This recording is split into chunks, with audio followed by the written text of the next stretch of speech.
After 3 contractors quoted me $15,000 to fix my roof, I decided to investigate why the estimates were so similar. Hurricane damage left half my neighborhood needing roof repairs. Within days, contractors were knocking on doors, all promising quick fixes. The first quote came from Mitchell's Roofing, $15,000 for complete shingle replacement. The second estimate was from Apex Construction, $15,300, almost identical scope, nearly identical price. The third contractor, Summit Home Repair, quoted $15,100, same materials, same labor, same timeline. 3 different companies, virtually identical estimates.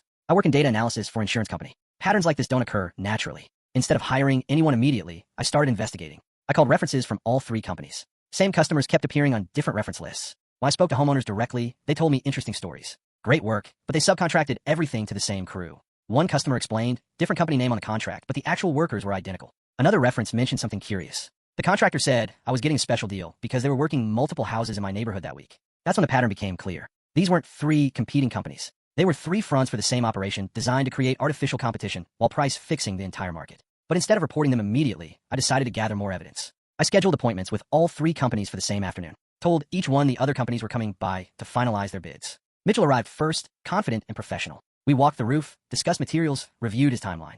30 minutes later, Apex showed up. I watched through my kitchen window as Mitchell and the Apex representative had an animated conversation in my driveway. Definitely not the first time they'd met. Summit arrived, while both other contractors were still there. All 3 stood in my driveway like old friends catching up, not competitors fighting for a contract. That evening, I received 3 revised quotes, all exactly $14,800. They coordinated their final pricing right in front of my house. Time for the real investigation. I researched business registrations, contractor licenses, and insurance policies for all 3 companies. Same business address, same liability insurance policy, same state contractor license number. Mitchell's Roofing, Apex Construction, and Summit Home Repair were the same business using different names to eliminate competition and inflate prices. I documented everything, photos of the contractors meeting in my driveway, screenshots of business registrations, copies of the identical quotes, audio recordings of phone calls where each company badmouthed their competitors. Then I called the state contractor licensing board. We've been investigating reports of price fixing in storm-damaged areas. The investigator told me, your documentation confirms what we suspected.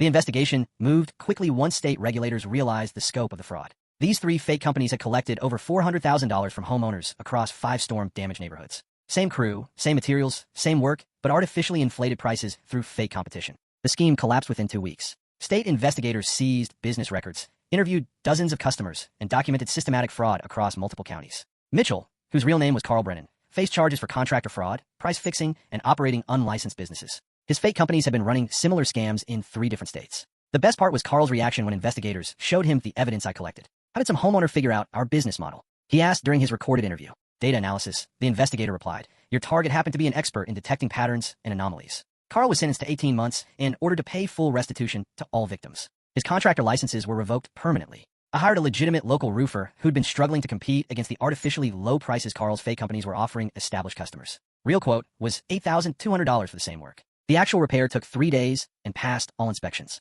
No subcontractors, no coordination with competitors, just honest work at fair prices. Carl's scam cost storm victims an extra $200,000 in inflated pricing. My investigation helped recover most of those losses through restitution orders. The state contractor board now uses my documentation as training material for investigators. They teach other regulators how to spot price fixing schemes in disaster-affected areas. Professional insight. When multiple contractors quote nearly identical prices for custom work, especially after natural disasters, investigate before you hire. Real competition produces price variation. Carl thought he was targeting desperate storm victims who'd accept any quote to fix their homes quickly. Instead, he tried to scam someone whose job involves detecting exactly this type of fraud. Data analysts notice patterns even in roofing estimates.